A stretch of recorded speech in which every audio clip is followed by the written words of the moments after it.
마태복음 25장 우리 14절부터 30절까지 보겠습니다.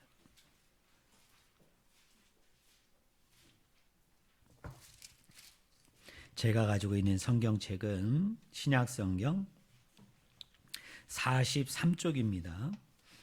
43쪽 마태복음 25장 14절부터 30절까지 제가 말씀을 읽어드립니다.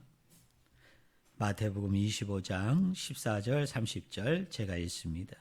또 어떤 사람이 타국에 갈 때 그 종들을 불러 자기 소유를 맡긴과 같으니 각각 그 재능대로 한 사람에게는 금 5달란트를, 한 사람에겐 2달란트를, 한 사람에겐 1달란트를 주고 떠났더니 5달란트 받은 자는 바로 가서 그것으로 장사하여 또 5달란트를 남기고 2달란트 받은 자도 그같이 하여 또 2달란트를 남겼으되 1달란트 받은 자는 가서 땅을 파고 그 주인의 돈을 감추어 두었더니 오랜 후에 그 종들의 주인이 돌아와 그들과 결산할세 5달란트 받았던 자는 5달란트를 더 가지고 와서 이르되 주인이여 내가 5달란트를 주셨는데 보소서 내가 또 5달란트를 남겼나이다.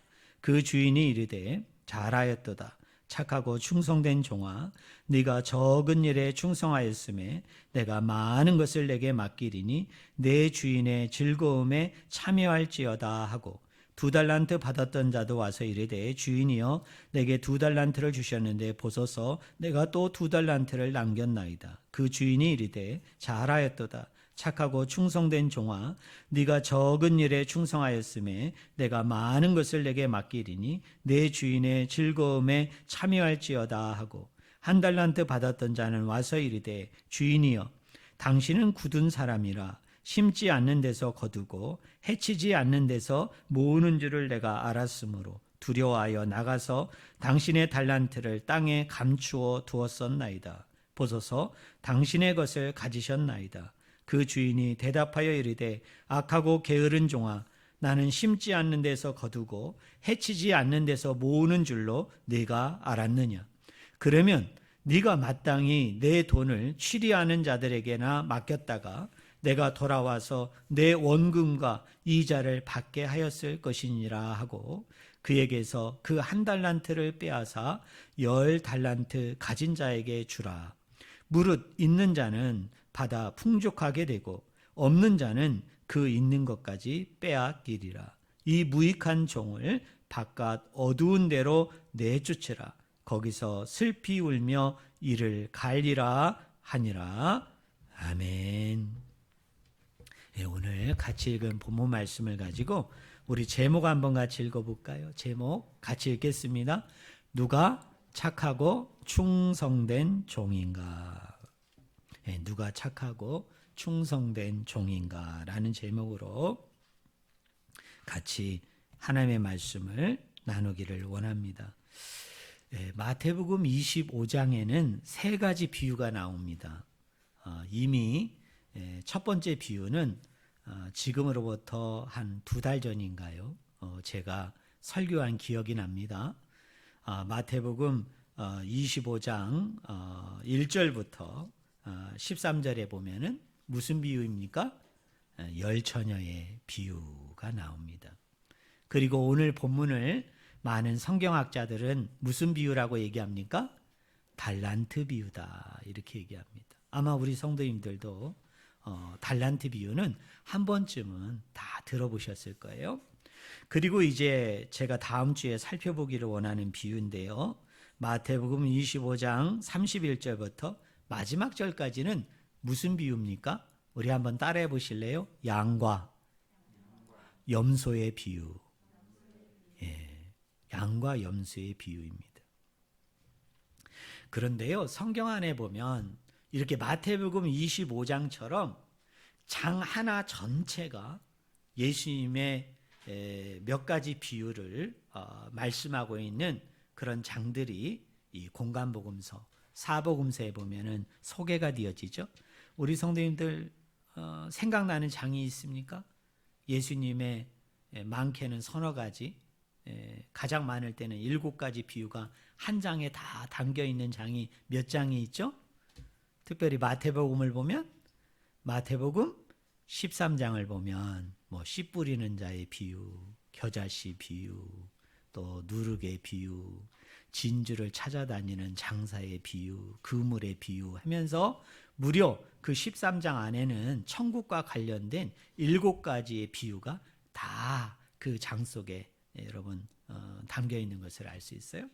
또 오늘 마태복음 25장은 몇 가지 비유가 들어가 있다고요? 3가지 비유가 처음부터 마지막까지 쭉 소개가 되어집니다. 그런데 마태복음 13장도 마찬가지고요. 25장도 마찬가지입니다. 이 비유들이 이렇게 한 장 안에 다 들어가 있다는 의미는 무엇일까요? 또 이렇게 한 장 안에 다 들어가 있을 때 이 비유들은 어떤 관련과 어떤 연관성이 있느냐는 거예요. 그냥 성경을 후대에 편집하는 사람 또는 성경을 직접 지은 사람이 13장 안에는 7가지 비유를 넣자. 그래서 그냥 임의로 생각 없이 의미 없이 툭툭툭 배열시킨 것이 아니죠. 이 13장 안에 7가지의 비유를 넣고 25장 안에 3가지 비유를 놓은 것은 이 7가지의 비유와 이 3가지 비유가 깊은 관련이 있기 때문에 깊은 연관성이 있기 때문에 이 비유를 한 장 속에 여러분 위치시킨 거예요. 그러면 어떤 관련과 연관이 있느냐면 이런 거예요. 앞에 어떤 비유가 나오고 뒤에 어떤 비유가 나오면 이 앞에 나오는 비유를 뒤에 나오는 비유가 받아서 그 내용을 충분하게 더 설명을 해줍니다. 더 자세하게 후대의 성경을 읽는 독자로 하여금 앞에 나오는 비유와 연관해서 관련해서 그 주제를 가지고 뒤에 있는 비유가 그 내용을 더 상세하게 자세하게 확대해서 부연해서 설명하고 있는 것으로 그렇게 구성이 되어 있는 것을 알 수 있어요. 때로는 역으로 앞에 어떤 비유가 나오고 뒤에 비유가 나오면 뒤에 있는 비유가 앞에 나오는 비유의 내용이 무엇인지 그리고 그 비유의 핵심이 무엇인지 그 비유 속에서 예수님께서 말씀해 주시려고 하는 주제가 무엇인가를 뒤에 있는 비유가 앞에 있는 비유를 또 설명해 주기도 해요. 자, 정리해 볼게요. 이렇게 여러 가지 비유가 나오면 2가지 의미라고 그랬죠. 하나는 앞에 나오는 비유의 내용을 뒤에 있는 비유가 받아서 확대 설명하는 의미가 있고요. 또 하나는 뒤에 비유가 앞에 나오는 비유의 내용이 무엇인가를 뭐 해준다고요? 이해시켜준다. 설명시켜준다. 그러면 마태복음 25장에 나와 있는 이 3가지 비유는 서로 관련이 있어요. 연관이 있어요. 그럼 아까 제가 얘기했던 것 중에 첫 번째에 해당될까요? 2번째에 해당될까요? 아마 우리 성도님들은 그냥 목사님 설명해 주세요. 뭘 물으십니까? 이렇게 얘기할 수 있는데요. 2번째 경우입니다. 그러니까 이런 얘기야. 앞에 나오는 비유를 설명도 해주고요. 또 하나는 2가지예요. 앞에 나오는 비유의 내용을 더 확대 해석해 주는 거예요. 확대해서 설명해 주는 거예요.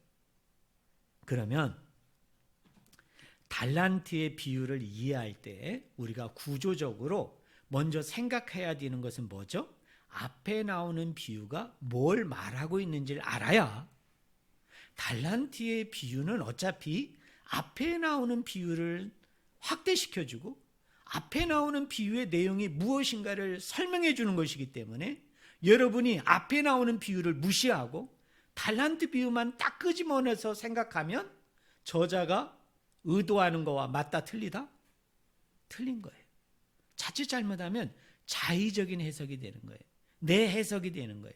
성경 저자는 그런 의도를 가지고 성경을 배열했는데 내가 그냥 그 비유만 하나 딱 끄집어내가지고 직접적으로 나에게 적용한다면 그것은 무리가 있는 거예요.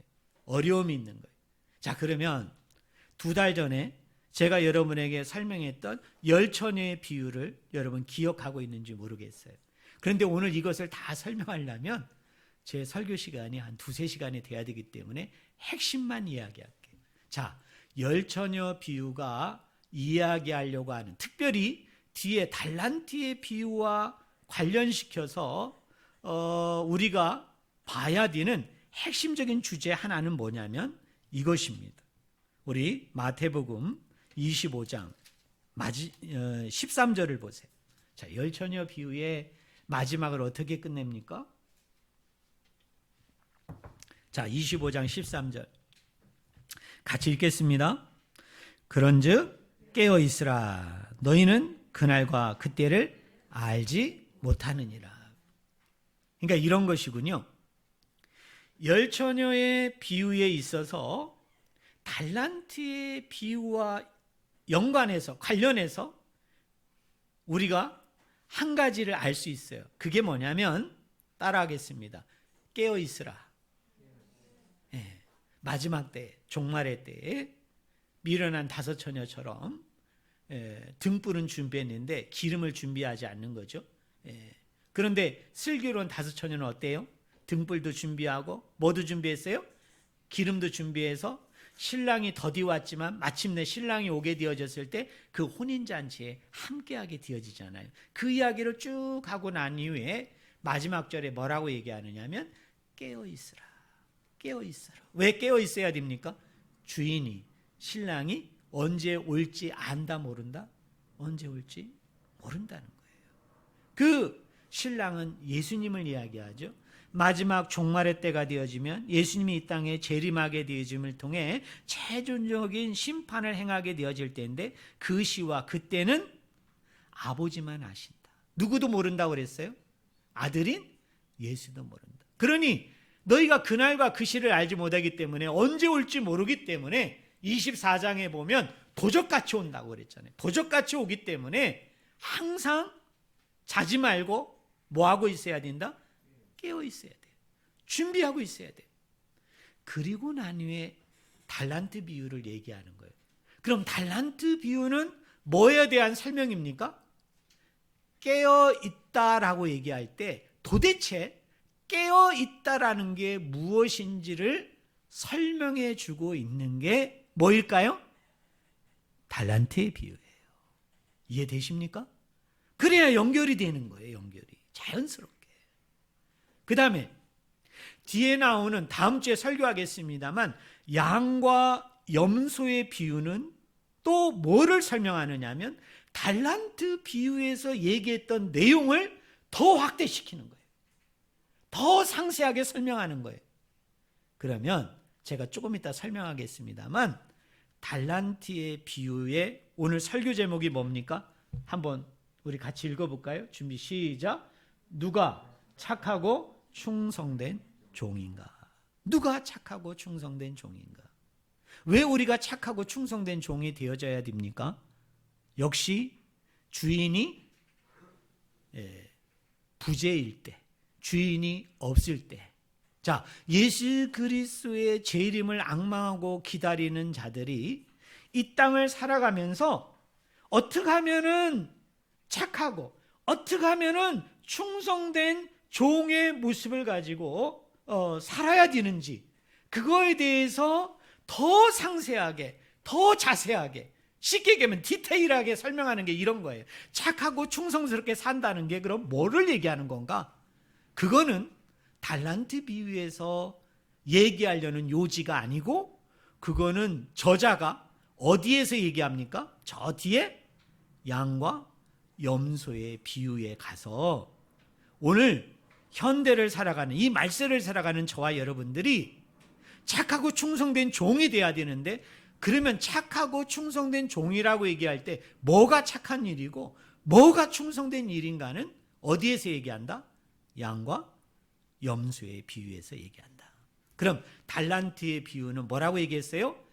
깨어있다라고 얘기할 때 도대체 깨어있다라는 의미가 무엇인지에 대해서 쭉 설명하는 것이 뭐다? 달란트 비유다. 여기가 서론이에요. 서론이 너무 길었죠. 자, 본론에 들어가기 전에 우리가 달란트, 이게 헬라어로는요 이런 단어입니다. 한번 따라해 보실래요? 탈란톤. 네, 탈란톤이에요. 근데 이게 이제 영어로 번역이 되면서 달란트, 달란트 이렇게 번역이 됐고, 우리나라 개역개정 성경이 그냥 그 영어 버전을 그대로 가지고 와서 우리는 뭐라고 번역을 했습니까? 달란트라고 번역을 했습니다. 근데요, 달란트, 탈란톤이라는 말을 가지고 우리가 두 가지 잘못된 오해를 하면 안 됩니다. 자, 우리 성도님들에게 한번 물어볼게요. 우리가 달란트라고 얘기하잖아요. 어떤 사람에게는 몇 달란트? 5달란트를 줬대요. 어떤 사람에게는 하나님이 2달란트를 줬대요. 어떤 사람에게는 하나님이 1달란트를 주었다는 거예요. 그러면 달란트라고 얘기할 때 이 달란트는 뭘 의미하는 거죠? 물론 예수님 당시에는 하페단이었습니다. 하페단이었어요. 여러분 아마 이런 거 들어보셨을 거예요. 드라크마는 노동자 하루의 품삯이고요. 1달란트는 어마어마무시한 돈입니다. 20년 동안 노동자가 수고하고 일해서 받는 품삯을 얘기하는데요. 그 정도로 어마어마한 돈이에요. 뭐 어떤 분은 한국 화폐 단위로, 이거 정확한 숫자는 아니에요. 이 고대 화폐 단위이기 때문에 오늘날 이것을 한국의 환율로 이렇게 바꾸어서 계산하는 건 여러 가지 어려움이 있습니다. 근데 제가 어떤 성서학자의 책을 읽어보니까 10억이라고 그러더라고요. 그래서 우리나라 사람이 20년 동안 10원도 안 쓰고 월급을 다 모으면 모르겠어요. 하루에 한 7, 8만 원, 나아가서는 뭐 기술 있는 사람 10만 원 넘게 벌잖아요. 그걸 20년 동안 한 푼도 안 쓰고 모으면 10억이 되는지 제가 계산 안 해봤는데 너무 많지 않나 이런 생각을 합니다. 하여튼 20년 동안 노동자가 하루도 쉬지 않고 한 푼도 쓰지 않고 모을 수 있는 돈이 뭐냐면 1달란트. 그런데 우리가 달란트라고 얘기할 때 첫 번째 우리가 오해하지 말아야 될 의미는 이런 거예요. 자, 따라하겠습니다. 달란트는 재능, 재주가 아니다. 네, 재능, 재주가 아니에요. 이런 부분에서 우리나라 말보다도 더 이 달란트라는 말을 왜곡시키고 오해시킨 문화권은 어디냐면 영어 문화권이에요. 그래서 영어로 달란트라는 말은 철저하게 뭐냐면 재능, 재주를 의미해요. 그래서 그걸 우리나라 말로 이렇게 번역해서 달란트로 번역을 하셔서 그런지 가끔 교회에서 보면은 어떤 분은 교회 중직을 맡게 되지만 저분은 재능과 재주가 많으셔서 참 달란트가 크신 것 같아. 근데 어떤 사람은 재능과 재주가 없어요. 그냥 교회 오셔서 내가 기껏 할 수 있는 게, 제가 폄하하는 거 아닙니다. 그냥 의자 정리하고 그냥 환경 정리하고 그러면 우리가 자칫하면 뭐라고 생각해요? 저분은 재능이 없어, 재주가 없어. 하나님이 별로 달란트를 저분한테는 안 주셨나 봐. 그래도 괜찮아. 5달란트 남긴 자가 5달란트 남기고 2달란트 남긴 자가 2달란트 남겼는데 주님의 칭찬은 같다 다르다? 다르다. 그래, 난 재능과 재주는 없어. 그래도 나는 뭐 그래도 부럽지 않아. 왜? 주님의 칭찬이면 되는 거지 뭐. 이렇게 하면서 뭐냐면 그걸 재능으로, 재주로 그렇게 보는 거예요. 그런데 탈란톤이라는 말 자체도 마찬가지지만 오늘 본문 말씀 속에 쭉 그려지는 내용을 보면 달란트라고 얘기할 때 재능, 재주에 방점이 없어요. 왜 이렇게 제가 해석을 하느냐면 이런 겁니다. 자, 5달란트 남긴 자가 5달란트를 남기고 2달란트 남긴 자가 2달란트를 남길 때, 자, 칭찬하는 말씀을 한번 보세요. 자, 주님이 이 사람들을 뭐라고 칭찬합니까? 여러분 거기 21절 한번 보세요. 자, 우리가 성경을 잘 보셔야 돼요. 자, 21절 보세요. 그 주인이 이르되 잘하였도다 착하고 충성된 종아 네가 적은 일에 충성하였음에 내가 많은 것을 내게 맡기리니 내 주인의 즐거움에 참여할지어다. 자, 우리 성도님들 여기 보세요. 우리 주인 되시는 예수님은 숫자에 관심이 있으세요? 없으세요? 없으세요. 없으세요. 우리 주님이 숫자에 관심이 있었다면 칭찬을 어떻게 하셔야 되죠? 와! 너 5달란트 남겼어? 너 착하고 충성된 종이구나. 그래, 내가 너에게 더 많은 것을 줄게. 이렇게 칭찬하셔야 돼. 이게 기본이에요, 기본. 자, 2달란트 남겼던 자가 2달란트 가져왔어요. 그러면 주님이 숫자에 관심이 있다면 어떤 남긴 어떤 싹, 분깃, 기업, 결과에 관심이 있다면 주님의 칭찬은 이렇게 이어져야 되는 거예요. 와, 네가 2달란트를 남겼어? 대단해. 착하고 충성된 종아, 내가 너에게 많은 것을 맡기겠다. 그렇게 얘기해야 돼. 근데 주님의 관심은 거기에 있지 않아요. 주님의 관심은 어디에 있느냐, 이런 거예요. 자, 달란트는 재능과 재주를 의미하는 게 아닙니다. 달란트는 뭐를 의미하느냐 하면, 따라하세요. 하나님이 주시는, 따라하세요. 하나님이 주시는 은사. 따라하겠습니다. 하나님이 주시는 능력. 그걸 얘기해요.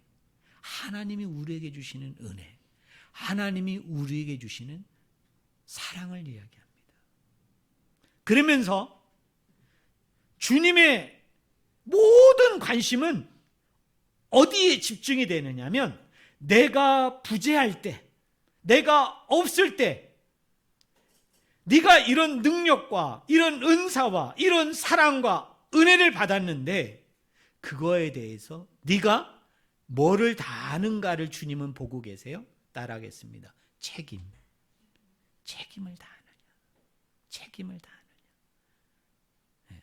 사명보다요 책임이라는 말이 더 맞아요. 자, 그래서 우리가 여기서 이런 오해를 하지 말아야 돼요. 자, 그 다음에 두 번째 오해는요,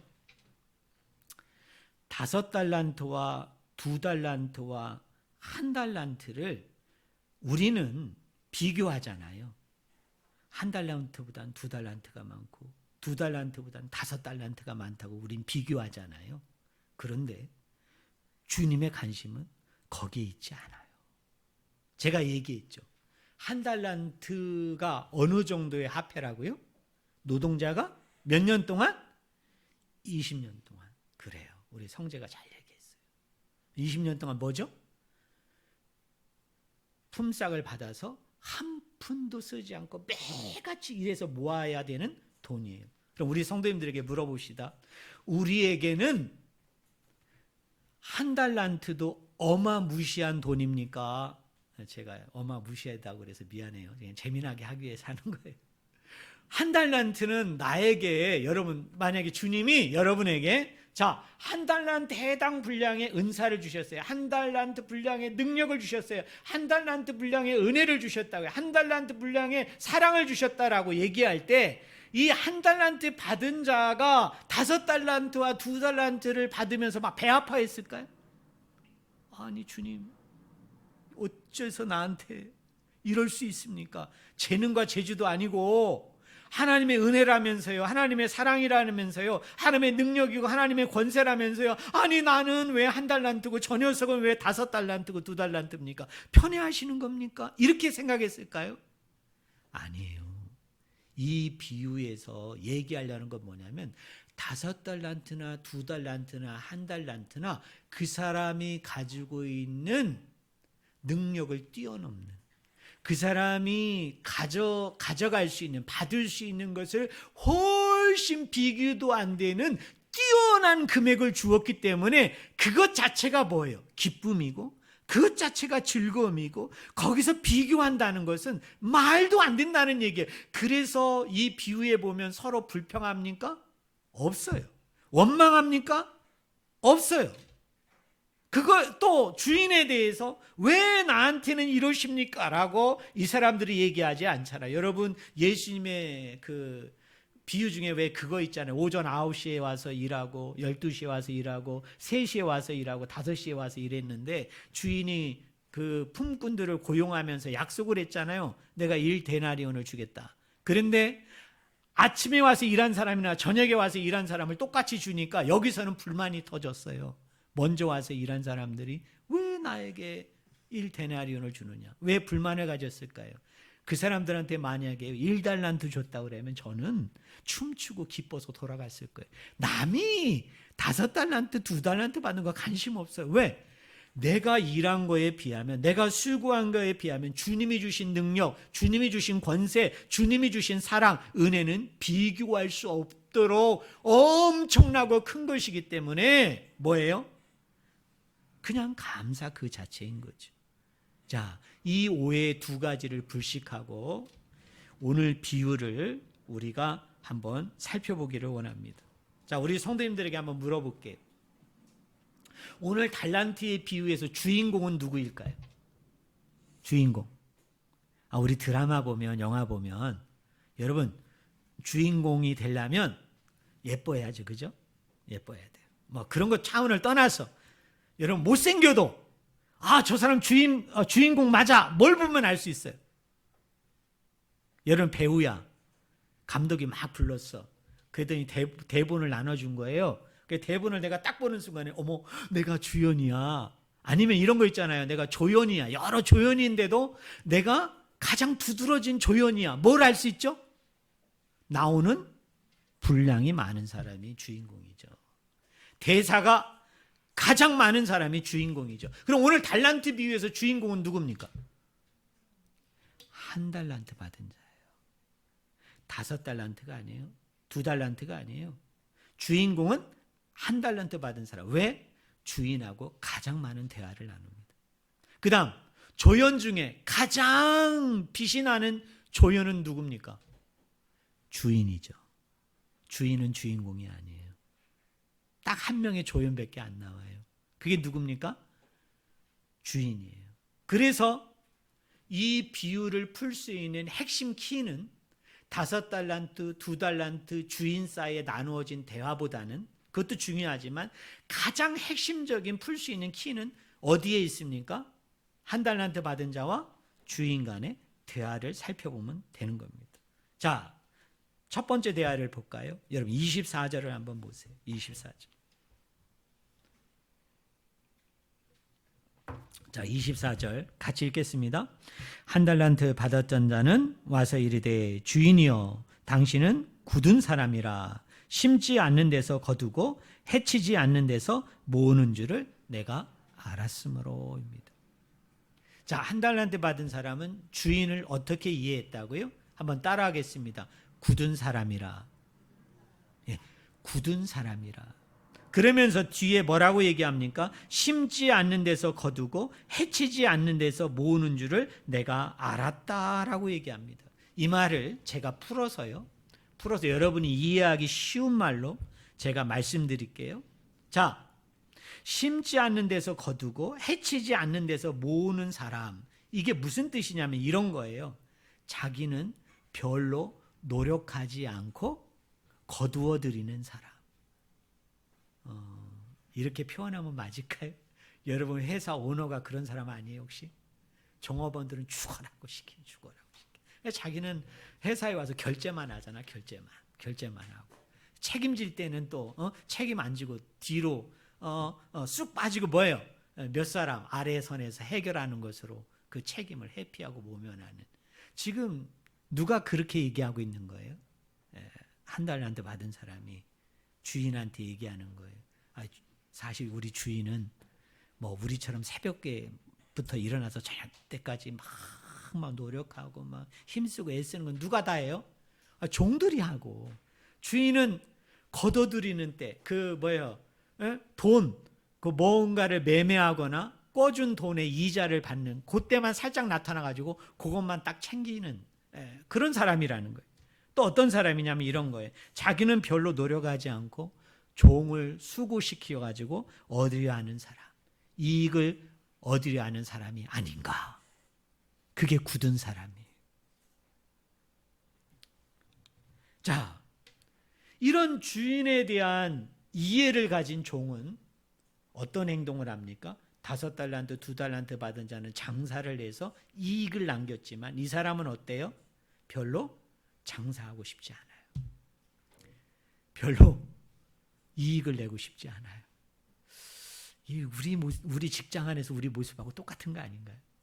여러분이 회사에 대한 어떤 사명감, 회사에 대한 어떤 애착심, 또 여러분의 상사나 여러분의 리더들에 대한 어떤 존경하는 마음, 우러나 나오는 마음, 신뢰하는 마음, 그리고 위에 있는 사람들 그거에 맞게 여러분들을 믿고 맡기고 챙겨주고 또 앞에 나와서 본이 되고 솔선수범하고 또 많은 것들이 희생하며 감당하게 되어질 때 그런 직장에 다니는 직원들은 1차적으로 어떤 마음이 들죠? 그래, 우리 회사를 좀 큰 회사를 한번 만들어 보자. 우리 이번 프로젝트를 잘 해가지고 뭔가 큰 수익을 남겨보자. 주인이 나를 이렇게 믿어주고 주인이 나를 이렇게 인정해주고 사랑해주고 또 우리에게만 일만 시키는 게 아니라 자기가 굳은 일, 어려운 일, 힘든 일 모든 것을 자기가 다 앞장서가지고 그렇게 막 하게 되어지면 밑에 있는 직원들은 어떤 일을 시키고 어떤 일 가운데 하기를 원했을 때 그저 막 자원하고 기쁘고 즐거운 마음으로 막 일한단 말이에요. 그런데 어느 직장을 가보니까 이 주인은 그냥 말만 많아. 시키기만 해. 자기는 일은 안 해. 그리고 뭐예요? 그 밑에 있는 종들만, 그 밑에 있는 노예들만, 그 밑에 있는 직원들만 막 죽어라고 일만 시키고 그리고 뭔가 빛이 보고 뭔가 좀 인정받고 뭔가 좀 진급을 하거나 승진을 하게 되거나 그럴 때 뭔가 좀 그런 자리에만 살짝 얼굴을 내가지고 그 모든 걸 다 가로채거나 그 모든 걸 자기가 다 가져가면은 여러분 밑에 있는 사람이 수익을 내기 위해서 더 많은 이윤과 이익을 창출하기 위해서 하겠느냐는 거예요. 그래서 이 사람은 주인을 그런 사람으로 여겼기 때문에 이익을 남기려 장사하지 아니하고 도리어 괜히 장사했다가 잃어버리시는 위험성 그것도 있잖아요. 또 잃어버림을 통해서 괜히 낭패를 볼 그런 위험성도 있으니까 가장 안전한 곳이 어디입니까? 이 당시에는 은행이 없어요. 여러분 예수님 당시에 은행이 있을까요? 없을까요? 은행 없잖아요. 그러니까 어떻게 해요?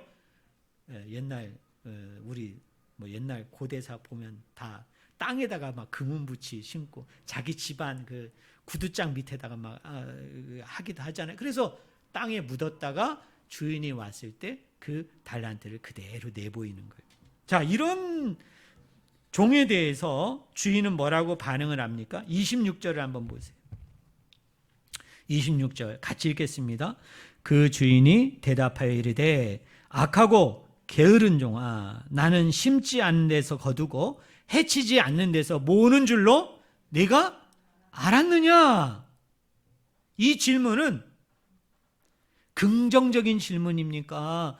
부정적인 것을 많이 담고 있는 질문입니까? 부정적이죠. 네가 그렇게 알았느냐? 다른 말로 얘기하면 나는 그렇다 그렇지 않다? 난 그렇지 않다. 네가 나를 잘못 이해했다. 잘못 알고 있다. 책망하고 있는 거예요. 그런데요, 오늘 비유 가운데 보면 이 1달란트 받은 종에 대해서 우리 주인 되시는 예수님이 3가지로 이 종을 표현합니다. 첫째는 조금 아까 읽은 26절에 보니까 이 종을 첫 번째는 뭐라고 표현합니까? 악하다라고 표현해요. 악하다. 이거는요, 그 헬라어 원어대로 번역을 하면 더 강한 의미입니다. 사악하다 이런 뜻이에요. 네가 사악하다. 왜 사악한지 아세요? 주인의 계획을 망가뜨린 거예요. 주인의 계획을 무너뜨린 자이기 때문에 사악하다 이렇게 표현한 거예요. 이것까지 설명하면 기니까 또 하나 표현은 뭐죠? 게으르다인데요. 조금 이따 설명하지만 이 게으르다라는 것은 우리가 그 게으름 그걸 의미하는 게 아니에요. 그건 조금 이따 설명하고요. 3번째로는 여러분 30절을 보세요. 30절. 이 종에 대해서 우리 주님이 뭐라고 표현합니까? 무익하다 그래요. 무익하다. 아무 유익이 없다. 손해만 끼치는구나. 그러니 바깥 어두운데 내쫓아라. 그 얘기예요. 자, 그러면 여기서 가장 중요한 단어는 게으르다라는 단어예요. 게으르다. 이 게으르다라는 말이 헬라어로 오크네로스예요. 오크네로스. 이게 마태복음부터 요한계시록까지 딱 3번만 쓰입니다. 딱 3번만 써요. 복음서에 2번, 빌립보서라는 바울 서신에 딱 1번에서 몇 번 쓰인다고요? 3번 쓰입니다. 그래서 이 게으르다라는 말은 어떤 사람의 그 심리 상태를 나타내는 형용사인데요. 자, 이게 이런 뜻입니다. 어떤 판단을 내려야 되는데, 어떤 결정을 내려야 되는데 주저해가지고 행동에 이르지 못하는 거예요. 행동으로 나아가지 못하는 거예요. 그래서 이 게으름이라는 말을 조금 언어에 맞게 번역하면 이렇게 번역을 해야 됩니다. 한번 따라해 보실래요? 우유부단한. 따라하겠습니다. 우유부단한. 따라하겠습니다. 주저하는. 그러니까 주님이 이런 거예요. 사악하고 우유부단하고 주저하고 되게 좀 말이 좀 강해요. 이 무익한, 아무 이익도 없는 이놈을 당장 바깥에다가 내쫓아라 이 말이에요. 그러면 이제 결론으로 이제 돌입을 합니다. 이 1달란트 받은 자는 왜 주님으로 하여금 사악하다, 그리고 주저하고 망설이고 우유부단하고 그리고 아무 유익이 없는, 이익이 없는 자라고 왜 평가를 받았을까요? 그리고 5달란트, 2달란트 받은 자는 열심히 장사를 해서 이익을 남긴 반면에 이 사람은 그것을 두려워하고 염려하고 온갖 많은 생각 끝에 주저하다가 안 되겠다 그래가지고 왜 땅에 묻게 되어진 거죠? 앞에 나오는 5달란트, 2달란트와 이 1달란트 받은 사람의 근본적인 차이는 1달란트 받은 자에게서 찾아야 됩니다. 자, 5달란트 받은 자는 5달란트를 남길 정도로 왜 착하고 충성된 종이 되어졌을까요? 왜 열심히 장사하고 이익을 남길 수 있었을까요? 2달란트 받은 자도 왜 열심히 그렇게 이익을 남길 수 있었을까요? 노력을 해서. 근데 1달란트 받은 자는 왜 이런 모양으로 이런 결과를 낳을 수밖에 없었을까요? 그 이유는 딱 하나입니다. 이게 깨어 있으라라는 말이에요. 여러분, 깨어 있는다는 의미가 달란트 비유 속에서 깨어 있는다는 의미가 이거예요. 제가 정답을 가르쳐 드릴게요. 자, 여러분 한번 따라해 보실래요? 주인에 대한 깊은 이해. 그게 깨어 있는 거예요. 5달란트, 2달란트 받은 자는 왜 열심히 충성한 겁니까? 주인에 대한 올바른 깊은 이해를 가졌던 거고요. 1달란트 받은 자는 왜 이렇게 우유부단해가지고 그릇된 판단을 통해서 주님으로 말미암아 이렇게 엄청난 꾸중과 책망을 들을 수밖에 없었어요? 주인에 대한 오해, 주인에 대한 잘못된 이해를 가지고 있었던 거예요. 그러면 여기서 주인은 누구를 의미합니까? 예수님을 얘기하죠. 자기 자신, 예수님을 얘기하는 거예요. 자, 그럼 우리 예수님을 한번 생각해 봅시다. 자, 우리 예수님은 굳은 사람입니까? 자, 아까 굳은 사람이 뭐라고 얘기했죠? 밑에 있는 사람은 뭐하고? 열심히 수고하게 만들고 자기는 정작 일하지 않고 뭐만 챙기는 사람? 이익만 챙기는 사람. 이익만 챙기는 사람. 아유, 거의 우리를 얘기하는 것 같아요. 우리 그러면 얼마나 좋겠어요. 여러분 직장에서 회사에서 혹시 여러분 머릿속에 떠오르는 사람이 있을 거예요. 저 인간은 일도 안 하고 자리만 꿰차고 있다가 뭐예요? 월급만 그냥 착실하게 챙겨가는 사람이 있잖아. 근데 우리는 어때요? 막 야근도 하고 막 열심히 일하고 수고하고 그래서 막 같은 사람들끼리 모였을 때 우리가 막 뒷담화하면서 막 얘기하는 그런 사람으로 이해했단 말이에요. 굳은 사람으로. 근데 핵심으로 얘기하면 우리 예수님은 그런 하나님이 아니시죠. 그런 분이 아니시죠. 우리 예수님은 어떻게 하십니까? 기꺼이 어디의 자리까지 내려오셔서 그 종의 자리, 노예의 자리까지 내려오셔서 뭐를 내어주시는 분이에요? 자기의 목숨마저도, 자기의 생명마저도 뭐 하시는 분이에요? 내어주시는 분. 그거에 대한 올바른 이해를 하고 있었던 5달란트, 2달란트 받은 자들은 열심히 착하고 충성된 종으로 살아서 큰 이익을 남겨서 주인에게 돌려준 거죠. 왜? 이런 주인이라면 주인이 지금 부재예요. 없어요. 농땡이 피울 수 없어요.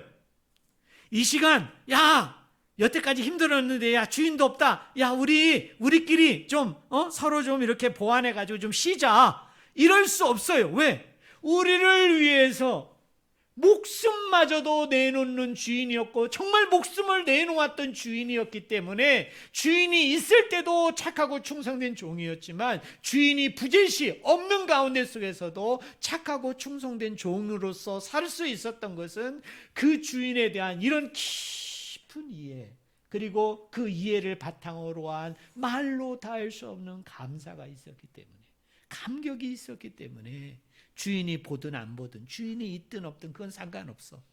열심히 그 주인을 위해서 착하고 충성된 종의 모습을 가지고 살았던 거예요. 그런데 이 1달란트 받은 자는 어떻습니까? 주인이 어떤 사람인지를 몰랐던 거야. 아니, 너무 몰라도 몰랐고 너무 오해해도 오해했던 거예요. 그런 악한 주인이라면, 그런 사람이라면 왜 내가 부재 중에도 내가 그 주인을 위해서 일해야 돼? 까먹지 않으면 다행이지.